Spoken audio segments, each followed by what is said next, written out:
I'm sharing a poem that I wrote for my dad on his birthday, which comes in July, but it also feels like it could have been written for Father's Day, and this is called Another Birthday, Another Dance.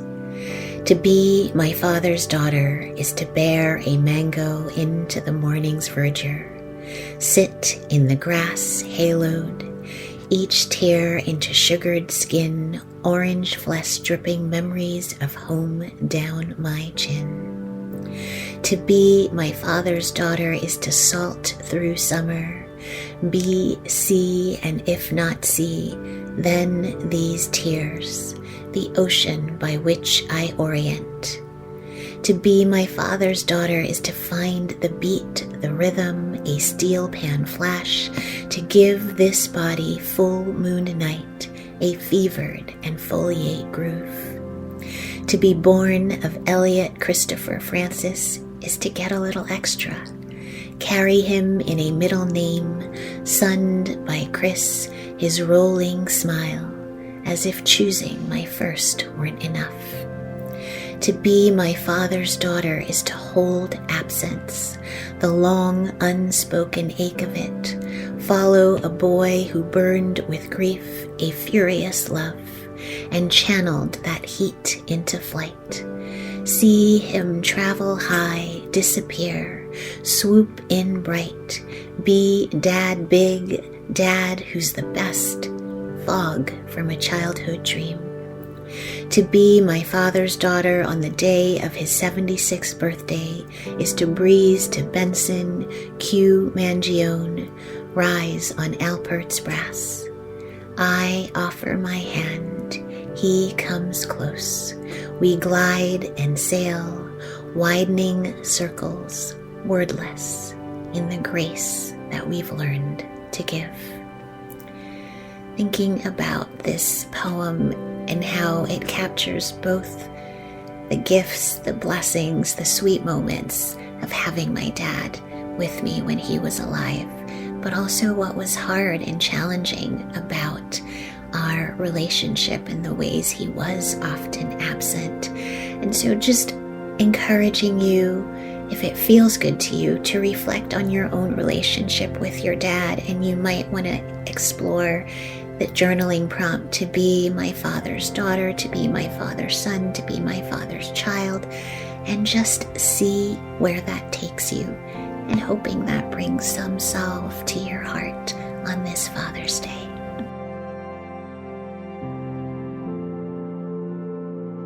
Hi, my name is Roy Fisher. I'm a certified grief coach with From Grief to Gratitude, but I'm also a person who has lost their father, who has lost a stepdad, and even those that have stepped in and were like a dad in my life.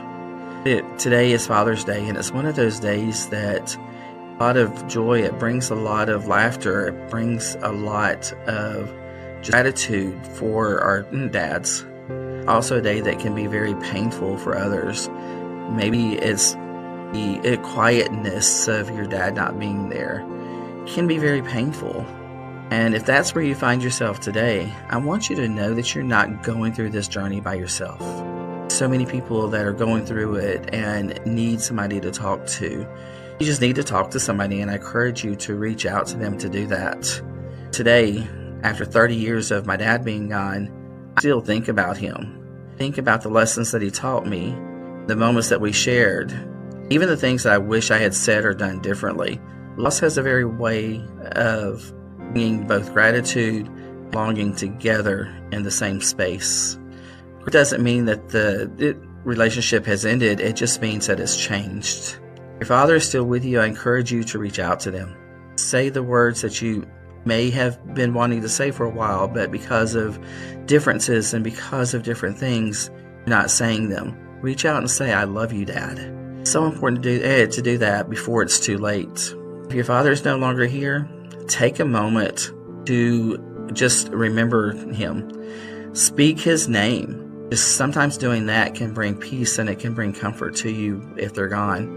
Reflect on the good. Even the complicated parts can hold meaning, and it can hold growth. And for those fathers who are absent or distant, Father's Day can bring its own kind of grief. That matters also. The important thing is your story matters. That story can help others. Grief and love are deeply connected. The very ache that we feel is evidence of the love that we've known. So today, give yourself permission to feel, to remember, to honor, and even to heal, one step at a time. Wherever this day finds you, may you experience a moment of peace and a reminder that you are not alone in this journey. Hi, I am Jennifer Tillman, and I'd love to spend some time just sharing some memories about my wonderful father, George 𝐤𝐤, on Father's Day. You see him pictured here with my lovely mother, Jocelyn 𝐤𝐤. My parents came to live with me in Maryland from New Orleans after Hurricane Katrina. My mom passed in 2017, and from that point on, my dad and I did many things together as he was grieving my mom, and my family, my siblings that you see pictured here, supported my dad. We took him places and just loved on him. This is a picture on the right of an older time, because my dad was in many of the carnival clubs in New Orleans, and we would go to the balls and get all dressed up. And so this is a picture of me and my sisters with my dad. We loved him. And so I would take my dad to church. I'd take him to the National Cathedral to see his grandson sing with the choristers. We would go out to eat. Of course, we all love seafood, so you see him eating his crabs. And then in 2020, my dad would have been 90. However, we had plans for a big party, 2 big parties, but we had to cancel because of COVID. And then in 2021, February, my dad was diagnosed with cancer and they gave him 6 months to live. In March of 2021, we celebrated his 91st birthday. And then we decided we really wanted him to get back home to New Orleans one last time to celebrate this big 91st birthday with all of the family, all of his grandkids, great-grandkids, great-great-grandkids. And so you see him pictured here at his birthday party. My dad was also a letter carrier, so he loved this T-shirt we found for him. But at that time that we went in April of 2021, he celebrated his party, he's opening his gifts, and he was able to see some of his really close friends one last time, which was so wonderful. So you see him pictured here with his friends. We got back to the Maryland area in May of 2021, and then shortly after that, my dad went into hospice care, and you see him on the right side of the screen here in the assisted living. He passed away in June of 2021, 6 months after they diagnosed him. But I want to say my dad was a wonderful man, a wonderful human being. And we're also grateful that the Lord blessed us with a wonderful mom and dad. And so we want to say happy Father's Day, Daddy. We love you. We miss you. Take care. Hello, Reverend Dr. Anthony Farmer, and I'd like to wish all the fathers and pops and dads and pop-pops a happy Father's Day for this month of June. And for those dads who are present and those dads who are in heaven, happy Father's Day. And in particularly to my father who is in heaven. And Papa, I'd like to share this memory with you. Years ago, I remember one day at your home, as I was leaving to come back to my home, you said, "I love you." And I heard it. I heard it here, but I didn't hear it here. And then one day you came to church, one of my church services, and at the end, you called me pastor. And I heard pastor. And I heard, I see you. And then I received, I love you. And I share that memory carries me from day to day. I love you, Pop. I miss you. And happy Father's Day. Connections and reflections. It is that time of season that we come to celebrate the wonderful men in our lives.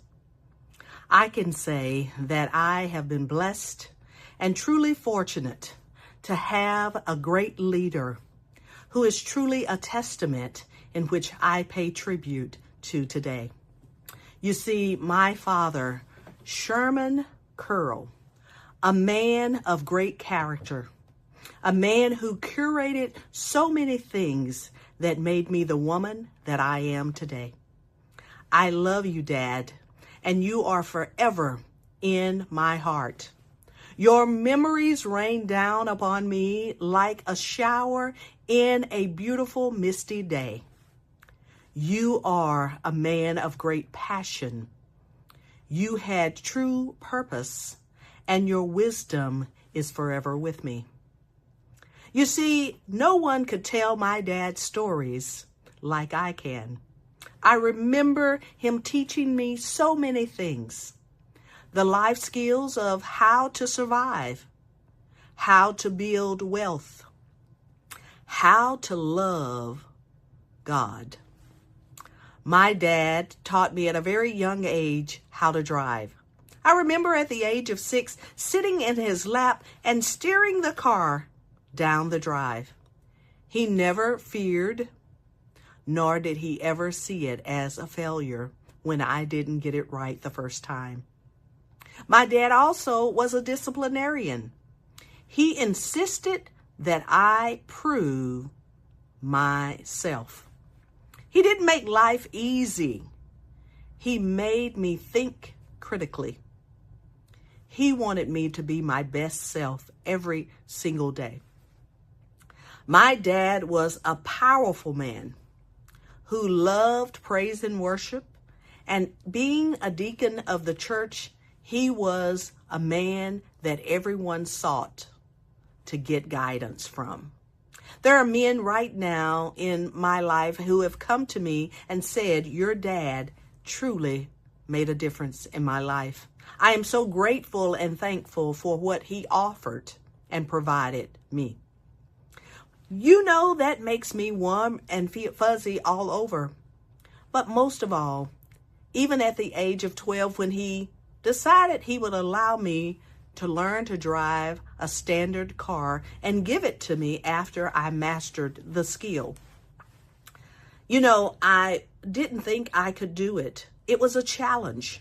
And that was something that he taught me was necessary. How to resolve conflict, how to overcome challenges, and how to reach the champion state. As an only child, I would not allow anyone else to deliver his eulogy.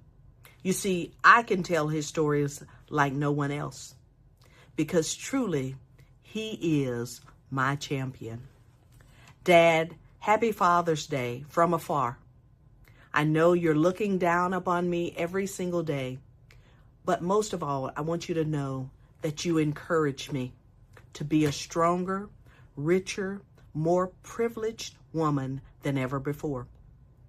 Privileged in the manner in which I had a great father, a man who loved his wife, loved his daughter, loved his home, and most of all, loved God. You gave back to your church, you gave back to your community, and most of all, you gave back to your child. Happy Father's Day to all of the wonderful men out there. We love you, and we are enriched by the way you empower the world around you. And Demetrius, I love you. Thank God that you loved my father and he loved you too. Cheers.